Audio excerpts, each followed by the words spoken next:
The first gunshot of the morning cracked through the clear Montana sky as Abigail Tanner steadied her rifle against the fence post, taking aim at the empty whiskey bottle perched on the distant stump.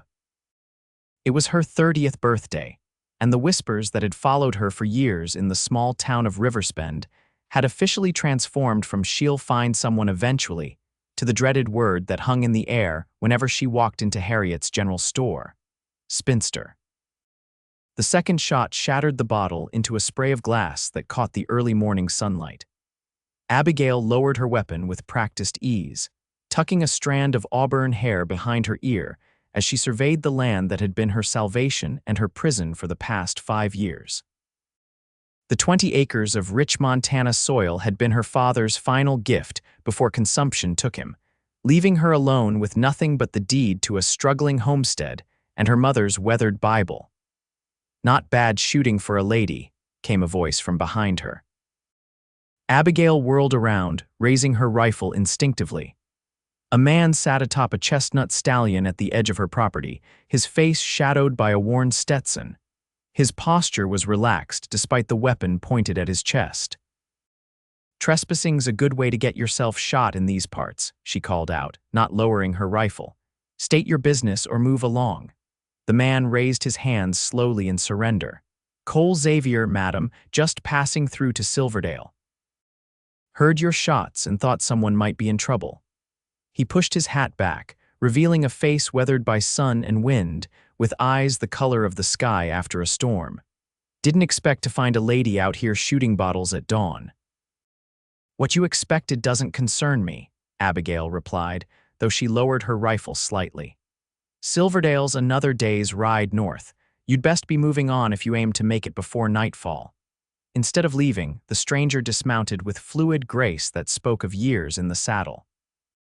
"Your property?" he asked, glancing at the modest cabin and the struggling garden beside it.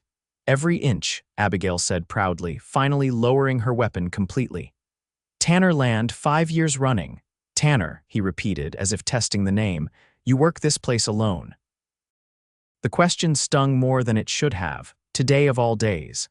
"I manage," she said curtly. Cole Xavier nodded, his eyes taking in the sagging fence and the poorly thatched roof of the barn.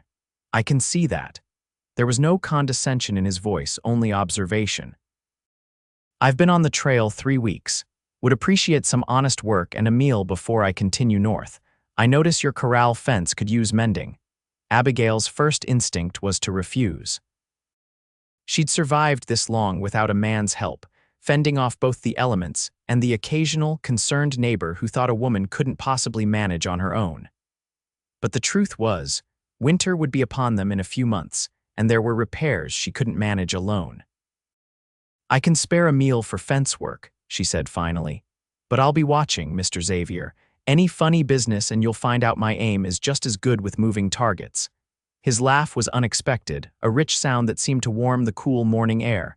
"Fair enough, Miss Tanner. I'll start with the south section. Looks like it took the worst of that storm that blew through last week." As Cole Xavier led his horse toward the small barn, Abigail felt something shift in the still Montana air. She told herself it was relief at getting the fence fixed before the first snow. Nothing more. She couldn't have been more wrong. By midday, the sun beat down relentlessly on the Montana plains. Abigail wiped sweat from her brow as she pulled another carrot from the garden soil. The basket beside her was pitifully empty. Drought had taken most of her vegetables this year. She glanced toward the corral where Cole Xavier had removed his shirt, revealing sun-bronzed skin stretched over lean muscle as he hammered a new post into place. She looked away quickly when he caught her watching, focusing intently on the garden as heat crept up her neck that had nothing to do with the summer sun. "Miss Tanner," he called out, "where do you keep your spare lumber?" Abigail pointed toward the small shed behind the barn. "What's left of it is in there. Pa cut it before he passed." Cole nodded and disappeared into the shed. Moments later, he emerged with several planks balanced on his shoulder. "Good wood," he commented as he passed. "Your father had a good eye for timber." "He had a good eye for everything," Abigail replied, surprised by the ease with which she spoke of her father to this stranger. "Except consumption. Didn't see that coming until it was too late." Cole paused, lowering the wood. Lost my mother to it when I was 14. Terrible way to go. The shared grief hung in the air between them, an unexpected connection that made Abigail uncomfortable with its intimacy. She stood abruptly, dusting soil from her hands. I'll start on lunch. You keep working. In the safety of her kitchen, Abigail tried to regain her composure. It had been so long since she'd had a proper conversation with anyone besides Mrs. Harriet at the general store or the banker, Mr. Peterson, who never failed to ask when she'd be selling the property, now that she was alone. The town had written her off as a peculiarity, a woman approaching 30 who refused offers of marriage from widowers 3 times her age and insisted on running her father's homestead alone, Spinster. The word echoed in her mind as she sliced bread and cheese. In Riverspend, a woman without a husband by 25 was considered a tragedy. By 30, she was a lost cause. When Abigail carried the simple meal outside, she found Cole had repaired nearly half the fence already. His efficiency was impressive. It's not much, she said, setting the plate on a stump. Garden's not doing well this year. Cole wiped his hands on his pants before accepting the food. I've eaten worse on the trail, thank you. He bit into the bread with appreciation. Been riding long. She asked, curiosity getting the better of her. Most of my life, he replied between bites. Worked cattle drives in Texas, did some mining in Colorado, even tried my hand at bounty hunting for a spell. And now Silverdale, Cole's expression shifted, something guarded passing over his features. Heard they're hiring at the silver mine. Good honest work for the winter. Abigail nodded, sensing there was more to his story but not pressing. Everyone in the West had a past they'd rather not discuss. Hers was one of the few exceptions boringly straightforward, except for her stubborn refusal to marry out of desperation. What about you? Cole asked, finishing his meal. Most women don't run homesteads alone. Most women don't have much choice in the matter, Abigail countered. I did. Still do. Cole studied her for a moment. Fair enough, though I imagine it gets lonely. The observation hit too close to the truth. I have my land, she said defensively, and occasionally unwanted visitors who ask too many questions. To her surprise, Cole laughed again. Point taken, Miss Tanner. I'll get back to your fence and keep my questions to myself. As he returned to work, Abigail found herself watching the way his hands confidently handled the tools, the efficiency of his movements. It had been a long time since she'd allowed herself to notice such things about a man. The afternoon wore on, and as the sun began its descent toward the horizon, Cole hammered the final nail into place. The fence stood strong and straight, better than it had been even before the storm. That should hold through winter, he said, collecting his tools. Might even keep out those wolves I heard last night. Abigail examined his work, impressed despite herself. You do good work, Mr. Xavier. Cole, he corrected, and thank you. My father was a carpenter before he took to ranching. Abigail hesitated, then offered, There's stew for supper if you'd like to stay. It's getting late to start for Silverdale now anyway. Something like surprise crossed Cole's features before he nodded. I'd appreciate that, Miss Tanner. Abigail, she found herself saying, if I'm to call you Cole. His smile came easy, crinkling the corners of his eyes. Abigail it is. That evening, they sat on her small porch as the Montana sunset painted the sky in brilliant oranges and purples. Cole had insisted on cleaning up after the meal, and now they shared a comfortable silence as darkness gradually claimed the land. Beautiful country, Cole remarked, gazing out at the mountains in the distance. I can see why you fight to keep it. It's all I have left of them, Abigail admitted softly. Ma and Pa built this place from nothing. Came out from Boston in '52 with just a wagon and dreams. She rarely spoke of her parents to anyone, but something about the quiet evening and Cole's attentive silence made the words flow. Ma died when I was 18. Fever took her in the winter. Pa held on another 7 years before the consumption. And no siblings, Abigail shook her head. 3 brothers, all buried before their 5th birthdays. I was the only one who survived. She wrapped her shawl tighter around her shoulders. The town thinks I'm peculiar for staying here alone. They've been waiting 5 years for me to give up and marry someone suitable. And what would constitute suitable in Riverspend? Cole asked, his voice carefully neutral. Oh, there's old widow Jenkins' son who can barely string two words together. Or Mr. Peterson at the bank who's buried two wives already and has hands that wander during Sunday service. Abigail couldn't keep the bitterness from her voice. Apparently at 30, I should be grateful for any offer. Cole was quiet for a long moment. 30 seems young to me, he finally said, and spinster seems a poor word for a woman who can shoot, farm, and defend her land alone. The unexpected validation warmed something inside Abigail that had been cold for too long. How old are you, Cole Xavier? 34 this past spring, he replied, and no one's calling me a spinster. The world works differently for men. That it does, he agreed, though not always to our benefit. He stood, stretching. I should turn in if I'm to help with that roof tomorrow, Abigail started. The roof, I didn't ask, you didn't have to. I saw the water damage on the barn ceiling. Won't take more than a day to fix it properly. I can't pay you, she admitted. The gardens failed this year and I've barely enough saved for winter supplies. Cole considered her for a moment. How about this? I fix your roof, help with any other repairs you need before winter, and you let me stay in your barn until the first snow. Save me the cost of a room in Silverdale while I look for work. It was a generous offer, too generous. Why would you do that for a stranger? Something flickered in his eyes, something Abigail couldn't quite identify. Maybe I'm tired of being a stranger everywhere I go. The answer was simple but profound in its honesty. Abigail found herself nodding. Until the first snow then, but the first sign of trouble and you're gone. Cole tipped his hat with a small smile. Yes, madam, I'd expect nothing less. As he walked toward the barn, Abigail remained on the porch, watching his retreating figure. For the first time in years, the night didn't feel quite so empty. The next morning, Abigail woke to the sound of hammering. She dressed quickly and stepped outside to find Cole already at work on the barn roof, efficiently replacing damaged shingles with spare ones he'd found in the shed. You're up early, she called up to him. Cole paused, wiping sweat from his brow. Sun's burning daylight, thought I'd get started. Abigail felt a strange flutter in her chest at his dedication. I'll make breakfast. Over the next few days, a routine developed between them.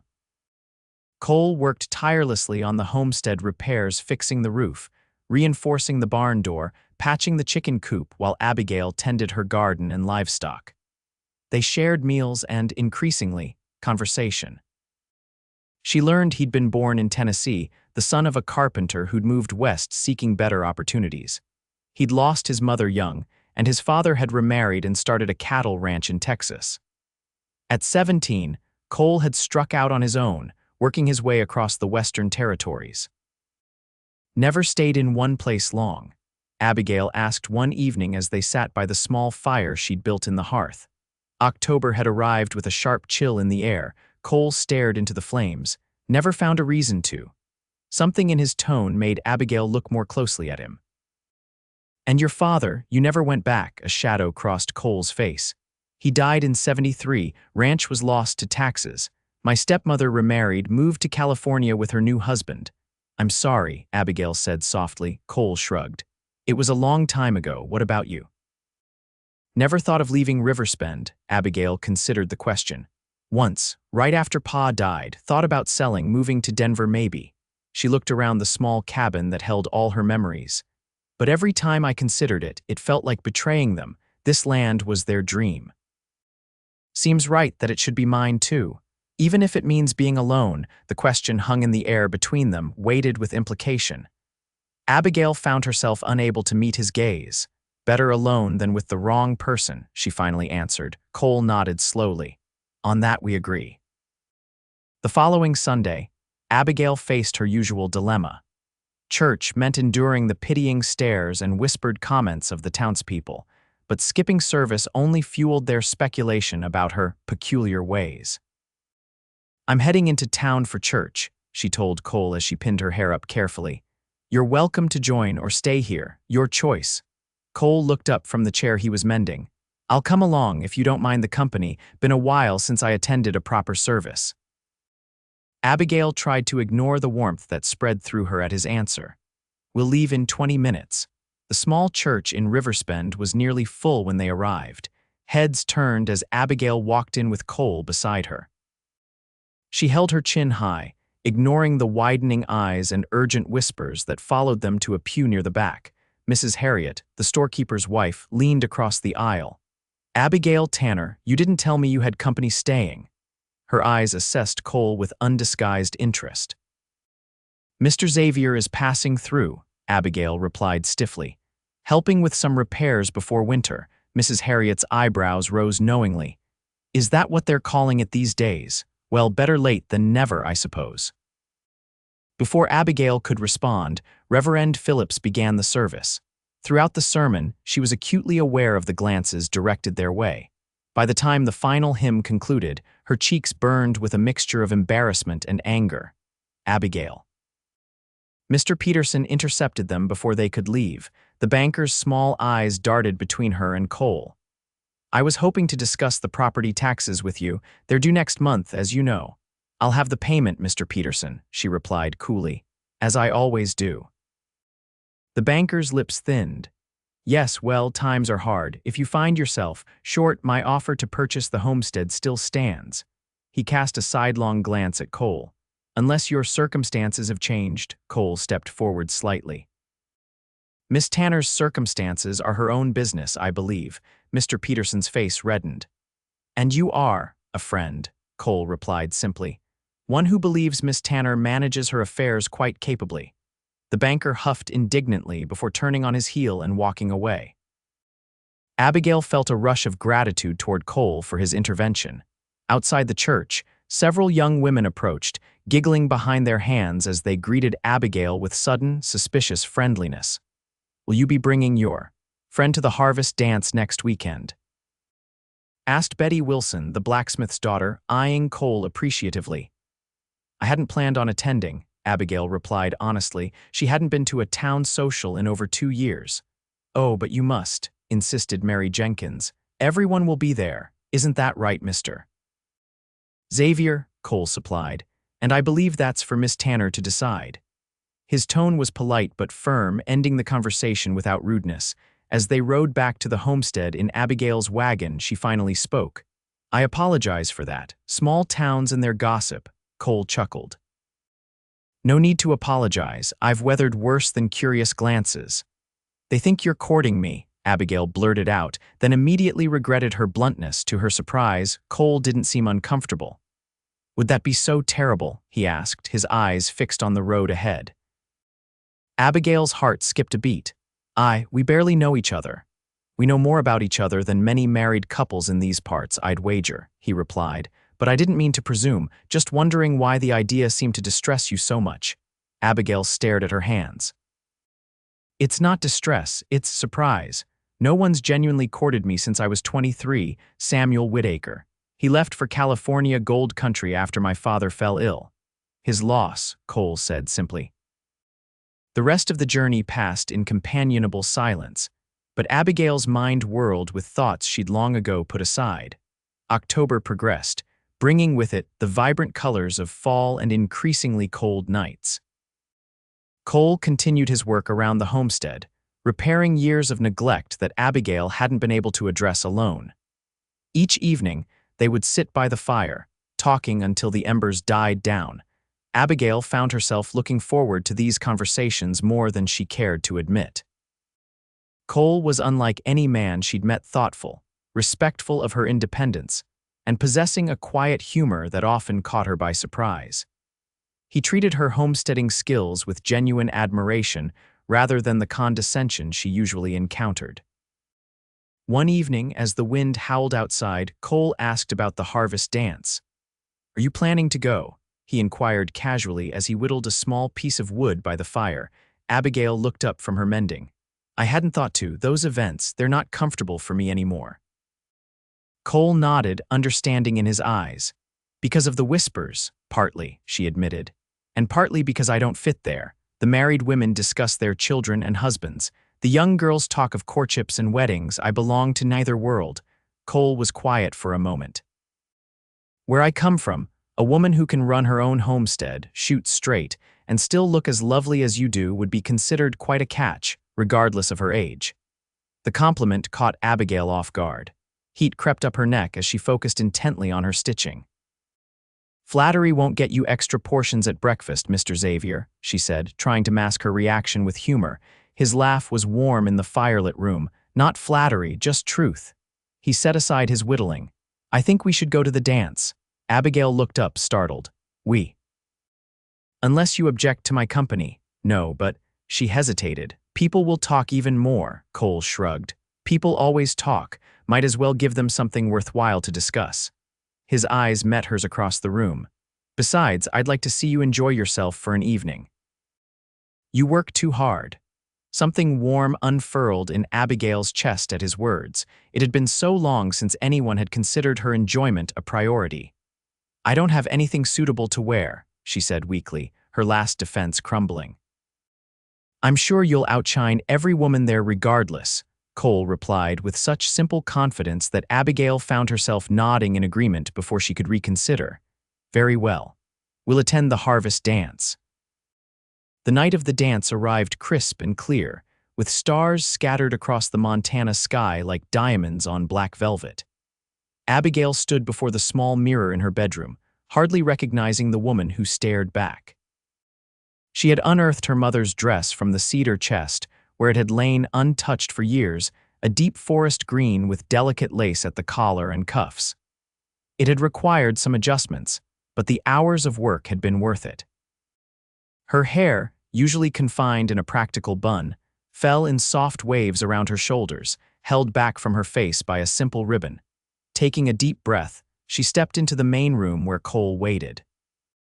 He had cleaned up impressively, wearing a crisp white shirt and black vest she hadn't seen before. His dark hair was neatly combed, though a rebellious lock still fell across his forehead. When he turned and saw her, his expression changed in a way that made Abigail's heart flutter. You look beautiful, he said simply, the sincerity in his voice unmistakable. Thank you, she replied softly. You clean up well yourself. Cole offered his arm with a slight bow. Shall we give Riverspend something to talk about, Miss Tanner? Despite her nervousness, Abigail found herself smiling as she placed her hand on his arm. Lead the way, Mr. Xavier. The town hall was transformed for the harvest celebration. Lanterns hung from the rafters, casting a warm glow over the crowded room. Garlands of autumn leaves and bundles of wheat decorated the walls, and a small band played lively tunes in the corner when Abigail entered with Cole. The conversations nearest the door faltered momentarily, before resuming with increased urgency. She lifted her chin, refusing to be intimidated by the stares and whispers. Abigail Tanner, Mrs. Harriet bustled over, her eyes bright with curiosity. We didn't think you'd come, and Mr. Xavier too, how wonderful. Good evening, Mrs. Harriet, Abigail replied politely. It's a lovely celebration. Indeed, indeed, and you must join the dancing.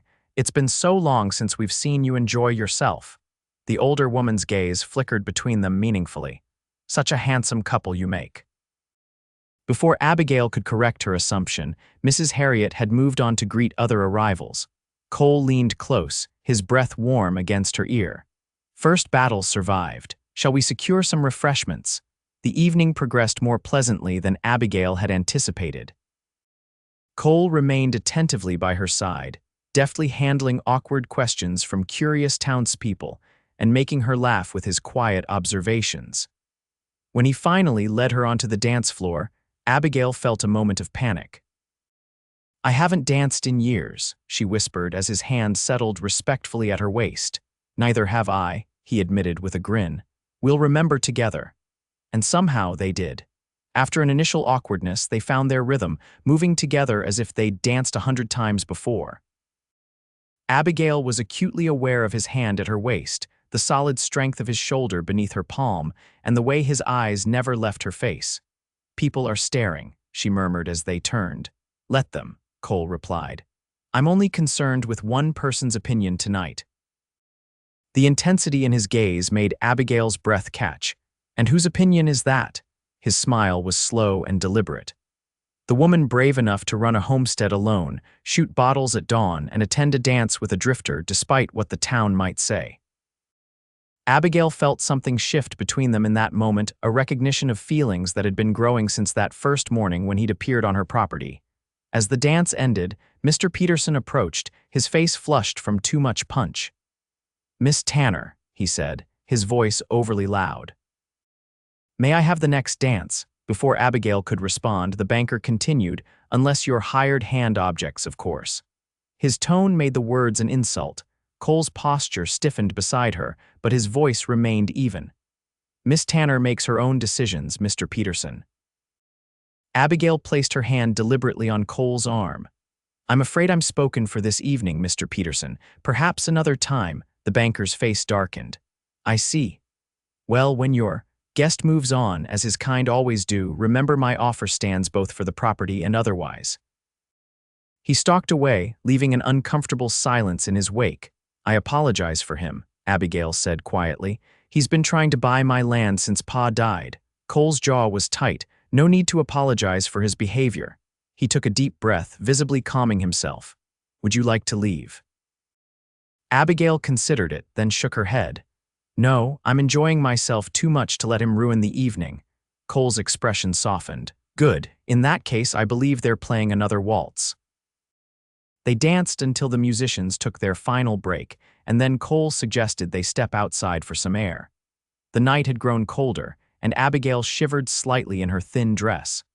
Without hesitation, Cole removed his coat and placed it around her shoulders. "Thank you," she said, touched by the gesture, "for everything tonight. I'd forgotten how pleasant an evening in town could be." "The pleasure was mine," Cole replied, his voice low. They stood in comfortable silence, gazing up at the stars that seemed to hang just out of reach above the Montana plains. "May I ask you something, Abigail?" Cole finally said, turning to face her. "Of course." "What happens after the first snow?" The question caught her off guard. Their arrangement had been clear: he would stay until the first snowfall, then continue to Silverdale. But in the weeks since his arrival, Abigail had found herself dreading that day with increasing intensity. I don't know," she admitted. "What do you want to happen?" Cole stepped closer, close enough that she could feel the warmth of him in the cool night air. "I want to stay," he said simply. "If you'll have me." Abigail's heart thundered in her chest. "As what, my handyman?" "As whatever you'll allow me to be." His hand came up to gently brush a strand of hair from her face. "These past weeks with you, I've never felt so at home anywhere, Abigail, not in my whole life." The raw honesty in his voice shook her. "You barely know me," she whispered, even as she leaned slightly into his touch. "I know enough," he replied. "I know you're strong and stubborn and braver than anyone I've met. I know you love this land with everything in you. I know your laugh is the most beautiful sound I've heard in all my travels." His fingers traced the line of her jaw. "And I know I don't want to leave when the snow falls." Abigail closed her eyes briefly, overwhelmed by emotions she'd kept buried for years. "I'm 30 years old, Cole. The town calls me a spinster." "Then the town is blind as well as foolish," he murmured. His fingers tilted her chin up gently. "May I kiss you, Abigail Tanner?" Unable to speak past the lump in her throat, she nodded. Cole's lips met hers with exquisite gentleness, a kiss that held both question and promise. Abigail's hands moved to his chest, feeling the steady beat of his heart beneath her palm as she returned the kiss with a fervor that surprised them both. When they finally parted, Cole rested his forehead against hers. "I should have done that the day I fixed your fence," he said, his voice rough with emotion. Abigail laughed softly. "I might have shot you for trying." "Worth the risk," he replied, smiling against her lips before kissing her again. The sound of the hall doors opening broke them apart. Couples began spilling out into the night, signaling the end of the dance. Abigail stepped back slightly, though Cole kept her hand firmly in his. "We should head home," she said, a new warmth spreading through her at the thought of the homestead as their shared destination. The ride back was filled with a charged silence, broken only by the steady rhythm of the horses' hooves and the occasional whisper of wind through the autumn bare trees. Cole's hand found hers in the darkness of the wagon, their fingers intertwining with newfound familiarity. When they reached the homestead, he helped her down from the wagon, his hands lingering at her waist longer than necessary. In the silver moonlight, his eyes searched hers. "I meant what I said, Abigail. I want to stay." She reached up, touching his face with trembling fingers. "I want that too," she admitted. But I need to know, why me? You could go anywhere, start fresh in Silverdale or beyond. Cole captured her hand, pressing a kiss to her palm. Because in 34 years of wandering, I've never met anyone like you. Because when I'm with you, I don't want to be anywhere else. He paused. Because I think I've been looking for you my whole life without knowing it. The words wrapped around Abigail's heart like a promise. Standing on tiptoe, she kissed him again, pouring years of loneliness and newfound hope into the gesture. When they separated, Cole's smile was tender. We should go inside before we scandalize your chickens, he said lightly, though his eyes remained intense. Abigail laughed, the sound carrying across the quiet homestead. I think they've seen worse. That night, as Abigail prepared for bed, she caught her reflection in the small mirror. The woman who looked back at her seemed different, somehow younger, her eyes bright with something that had been missing for too long. Not a spinster at all, but a woman on the cusp of a new beginning. The next morning, Abigail woke to the familiar sound of Cole working outside. She dressed quickly and found him repairing a loose board on the porch steps. "Good morning," he said, straightening when he saw her. There was a moment of uncertainty between them, the transition from whatever they had been to whatever they were becoming, creating a new shyness. "About last night," Abigail began hesitantly. Cole set down his hammer. "I meant every word," he said firmly, "but I don't want to rush you, Abigail. We have time." Relief and something deeper washed through her. "I'm not used to this," she admitted, "to someone caring about what I want." "Well, get used to it," he replied with a gentle smile, "because I plan to care about what you want for a very long time."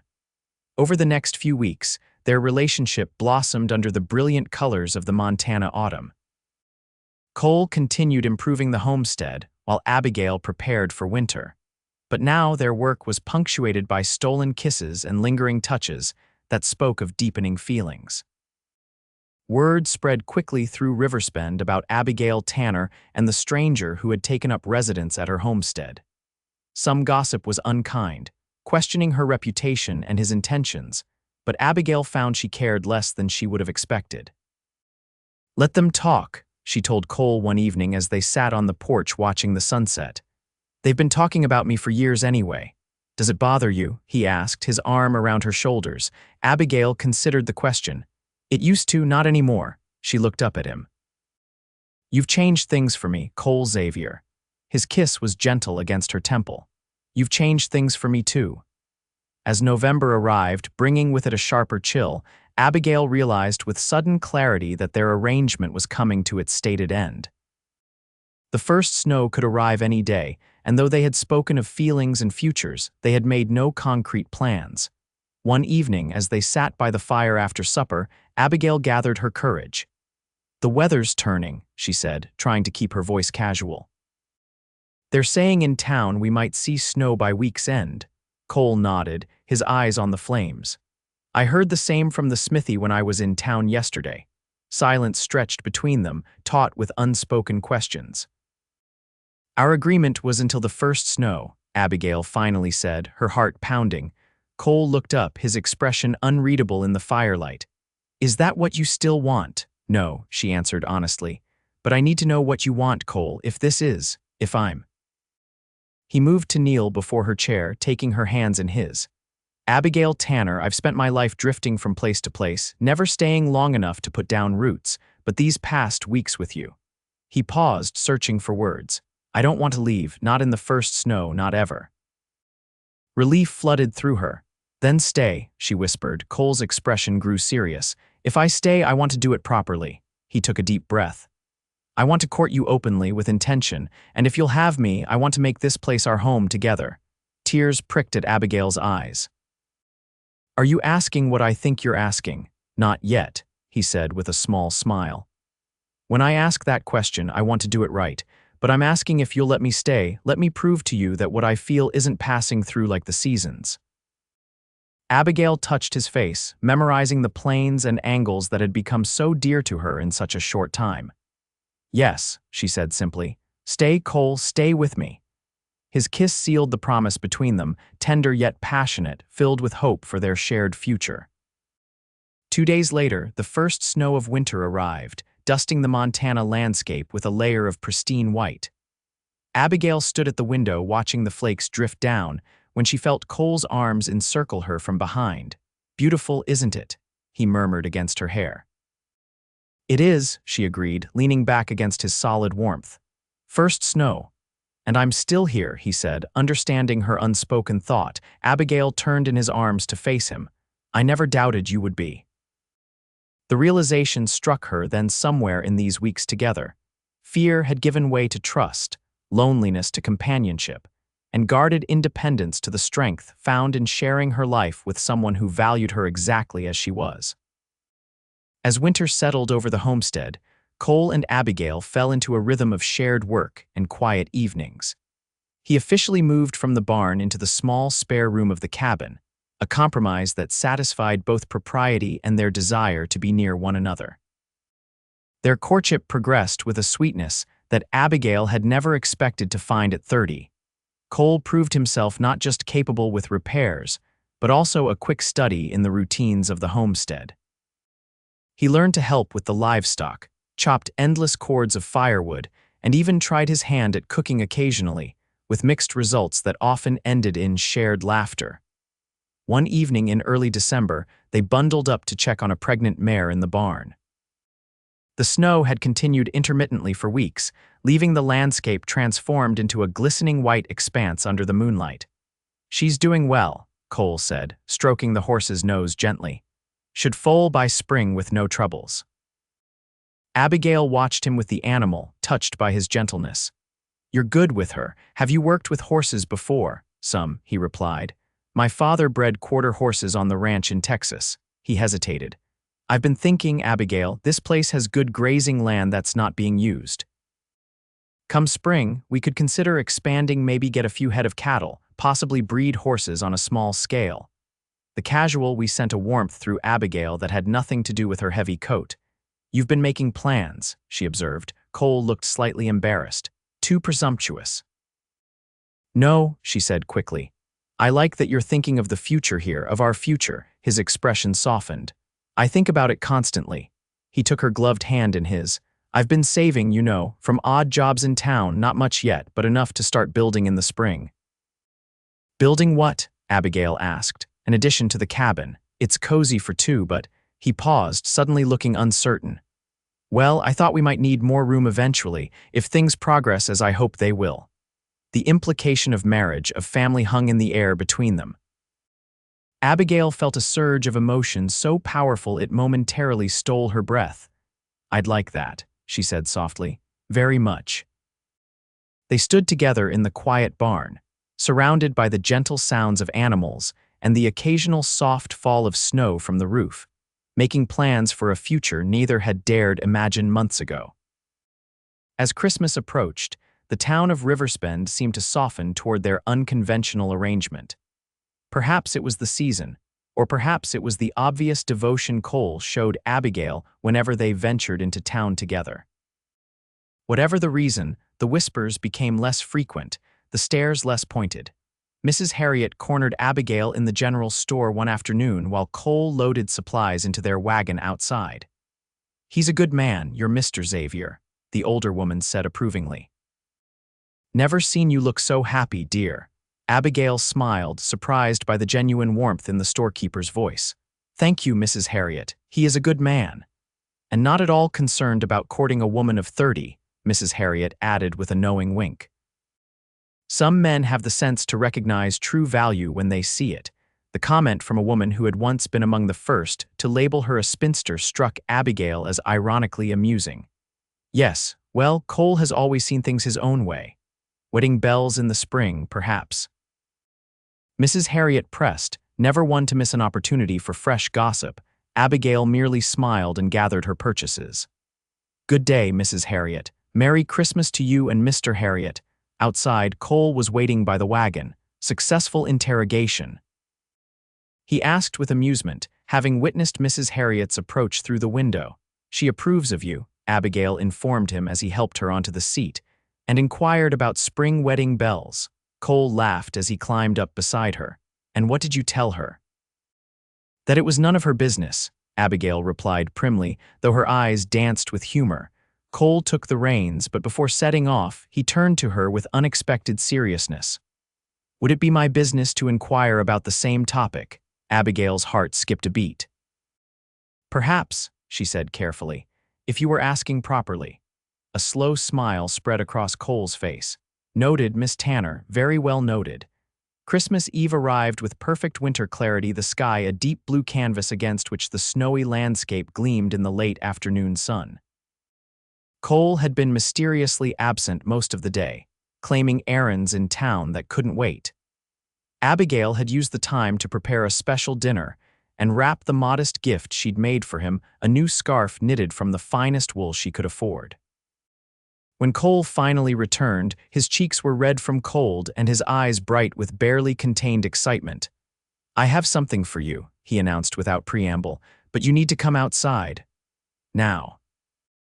"It's freezing," Abigail protested, though she was already reaching for her coat, intrigued by his obvious eagerness. "Trust me," he said, helping her with her coat and scarf. "It's worth braving the cold." Outside, the sun was beginning to set, casting long shadows across the pristine snow. Cole led her toward the barn, then stopped. "Close your eyes," he instructed gently.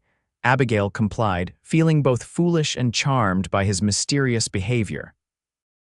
She heard the barn door open, felt Cole's hand warm on the small of her back guiding her forward, then the slightly warmer air of the enclosed space. "Can I look now?" she asked. "One moment." She heard movement, then his voice again, closer. "All right, open your eyes." Abigail blinked in the lantern light, then gasped. The barn had been transformed. Evergreen boughs hung from the rafters, filling the air with their fresh scent. Lanterns cast a warm, golden glow over the space, and in the center stood Cole beside a small table set for two. "Cole, what is all this?"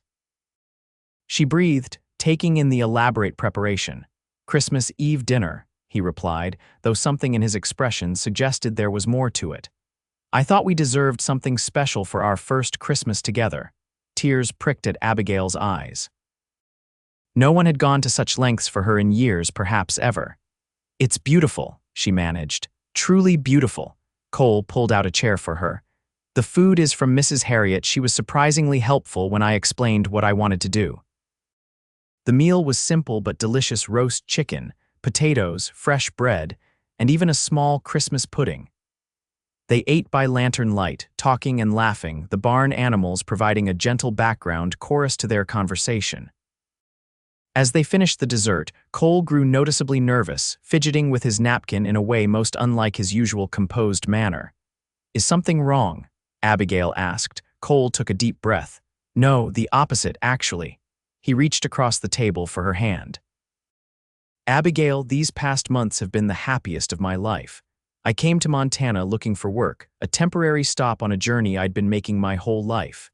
His voice grew softer.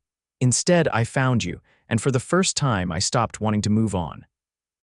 He stood then, coming around the table to kneel before her. Abigail's heart began to race as she realized what was happening. "I know it hasn't been long," Cole continued, "but some things you just know in your soul." From his pocket, he withdrew a small ring, a simple silver band with a modest pearl set in the center. "This was my mother's. I've carried it with me all these years, waiting for the right person." Tears flowed freely down Abigail's cheeks now as Cole took her trembling hand in his. "Abigail Tanner, the town may have called you a spinster at 30, but from the moment I saw you shooting bottles at dawn, I knew you were the bride I'd waited for my whole life." His voice was steady despite the emotion in his eyes. "Will you marry me? Make this place our home, build a life together here." Through her tears, Abigail found her voice. "Yes," she whispered. "Yes, Cole Xavier, I will marry you." His face transformed with joy as he slipped the ring onto her finger. It fit perfectly, as if it had been made for her all along. Cole rose, pulling her gently to her feet and into his arms. "I love you, Abigail," he murmured against her hair. "Have since that first day, I think, though I was too stubborn to admit it." "I love you too," she replied, the words she'd thought she might never say to anyone flowing easily now. "More than I knew I could love anyone." Their kiss was a promise of the life they would build together, the love they had found when neither was looking for it, and the future that stretched before them like the vast Montana sky, Spring arrived in a rush of melting snow and green promise. The homestead buzzed with activity as Cole and Abigail prepared for both the planting season and their upcoming wedding. True to his word, Cole had begun work on an addition to the cabin, 2 new rooms that would give them space to grow as a family. The town of Riverspend had embraced their engagement with enthusiasm that surprised Abigail. The same people who had whispered "Spinster" behind her back now stopped her in town to ask about wedding plans or offer congratulations. It was strange, but Abigail found she could view their changed attitudes with amusement rather than bitterness. People like a happy ending, Cole had observed when she mentioned it, especially one they never saw coming. They had set the wedding date for the first Saturday in May, when the wild roses would be blooming on the hillsides. Reverend Phillips would perform the ceremony at the homestead, followed by a celebration that would include most of Riverspend. On the morning of their wedding day, Abigail stood in her bedroom, staring at her reflection in the mirror. She wore her mother's wedding dress, carefully altered to fit her smaller frame. Her hair was arranged simply, with wildflowers woven through the auburn waves. A knock at the door preceded Mrs. Harriet's entrance. The storekeeper's wife had appointed herself unofficial wedding coordinator and had arrived early to help with preparations. "Oh my," the older woman breathed. "You look absolutely beautiful, Abigail." "Thank you," Abigail replied, surprised by the sudden lump in her throat. "I wish my parents could be here." Mrs. Harriet's eyes softened with understanding.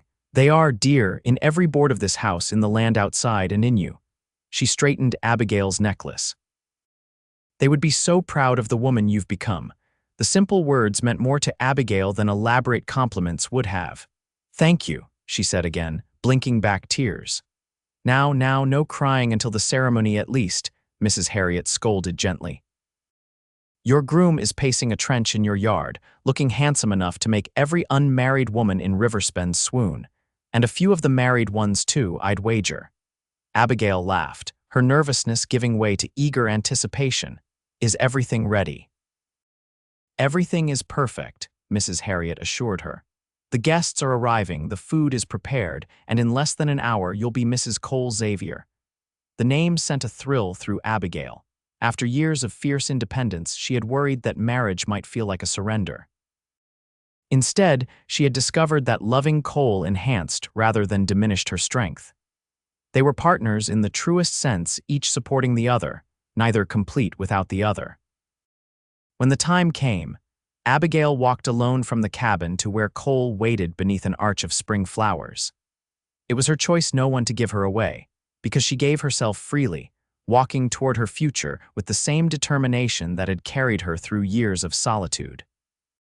Cole's face when he saw her was everything she could have hoped for: wonder, love, and a promise in his eyes that made her heart soar.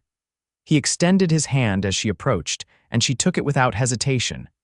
"You are breathtaking," he whispered for her ears alone. Reverend Phillips cleared his throat, bringing their attention back to the ceremony. "Dearly beloved," he began, his voice carrying across the gathered townsfolk, "we are gathered here today to witness the union of Cole Xavier and Abigail Tanner." The words of the ceremony washed over Abigail like a gentle spring rain, familiar yet made new by the depth of emotion behind them. When it came time for their vows, Cole spoke first, his voice clear and steady. "Abigail, I came to this land a wanderer, a man without roots or purpose beyond the next horizon. In you, I found not just a home, but a reason for all the wandering that came before." He squeezed her hands gently. "I promise to love you through all seasons, to build our dreams together on this land, to be your partner in all things for as long as I draw breath." Tears blurred Abigail's vision as she began her own vows. "Cole, for years I stood alone, telling myself it was strength when often it was fear. You showed me that true strength lies in opening your heart, in trusting another soul with your deepest self." Her voice grew steadier as she continued. "I promise to stand beside you in all weather, to build our life with the same care you've shown in rebuilding this homestead, and to love you completely, today and all the days that follow." "The rings, please," Reverend Phillips prompted. They exchanged simple gold bands, the metal warm from being carried close to their hearts. As Cole slid the ring onto her finger to join her engagement ring, Abigail felt the last piece of her heart lock into place, complete at last. "By the power vested in me, I now pronounce you husband and wife," the Reverend declared. "Mr. Xavier, you may kiss your bride." Cole's kiss was gentle yet passionate, a perfect balance that mirrored their relationship. Around them, the citizens of Riverspend erupted in cheers and applause, genuine joy for the union they had witnessed. The celebration that followed lasted well into the evening. Tables laden with food stretched across the yard, lanterns were hung from trees as darkness fell, and music from fiddles and guitars filled the air. Cole and Abigail moved among their guests, accepting congratulations and well wishes from people who had once doubted their relationship could succeed. As the evening progressed, Cole pulled Abigail away from the festivities for a moment alone. They walked hand in hand to the fence line where they had first met nearly a year before. "Happy, Mrs. Xavier?" he asked, his arm around her waist. "More than I ever thought possible," she replied honestly, leaning into his embrace. "And you?" "I have everything I never knew I was searching for," he said, turning her to face him. In the soft glow of the distant lanterns, his eyes shone with emotion.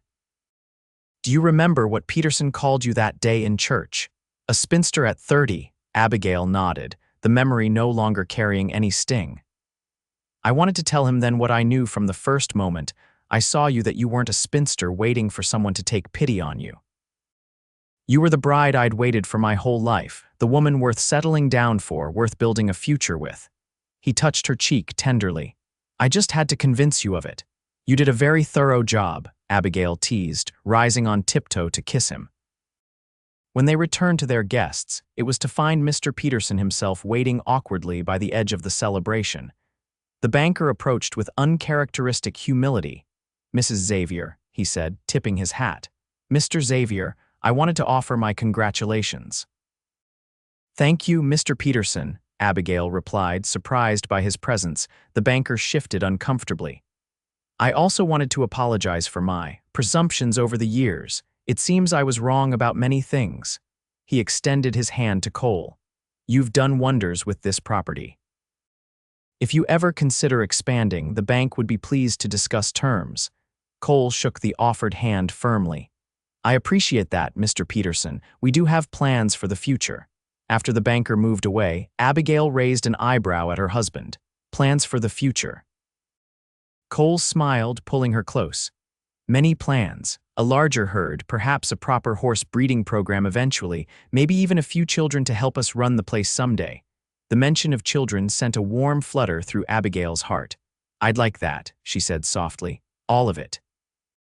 As the last guests departed, and night settled fully over the homestead, Cole swept Abigail into his arms to carry her across the threshold of their cabin, now truly theirs in every sense. "Welcome home, Mrs. Xavier," he said, setting her gently on her feet in the main room where a fire burned low in the hearth. "I've been home since the day you arrived," Abigail replied, reaching up to touch his beloved face. "I just didn't know it yet." The years that followed brought all they had hoped for and more. The addition to the cabin was completed by their first anniversary, just in time for the arrival of their daughter, Elizabeth Rose, named for both their mothers. 2 years later, their son Thomas joined the family, followed by another daughter, Sarah. 3 years after that, the homestead flourished under their joint care. Cole's knowledge of horses proved valuable as they built a small but respected breeding program, while Abigail's expertise with crops ensured they never faced the lean winters she had endured alone.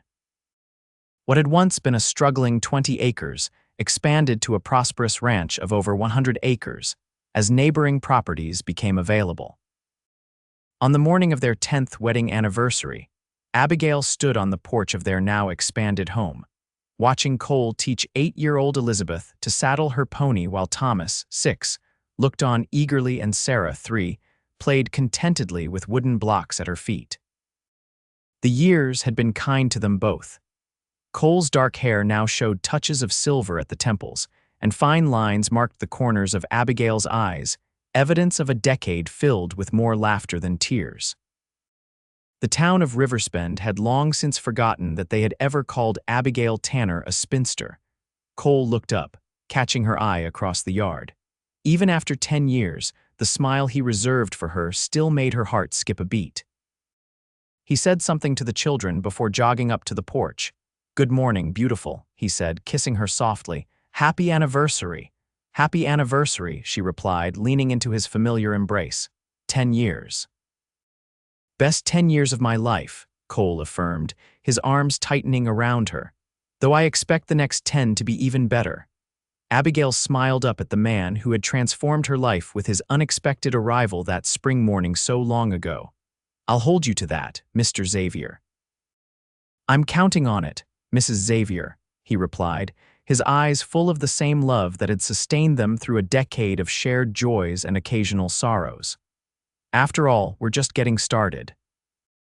And as their children's laughter filled the morning air, and the Montana sun rose higher over the land they had made truly their own, Abigail knew it was true. What had begun with a chance encounter between a supposed spinster and a drifting cowboy had become a love story written across the seasons, a tale of two hearts finding in each other exactly what they hadn't known they were searching for. Some in Riverspend still called it luck the day Cole Xavier had ridden onto Abigail Tanner's homestead, but Abigail and Cole knew better. It wasn't luck at all, but destiny, bringing together two souls who had waited just long enough to recognize what they had found in each other. Not just love, but home.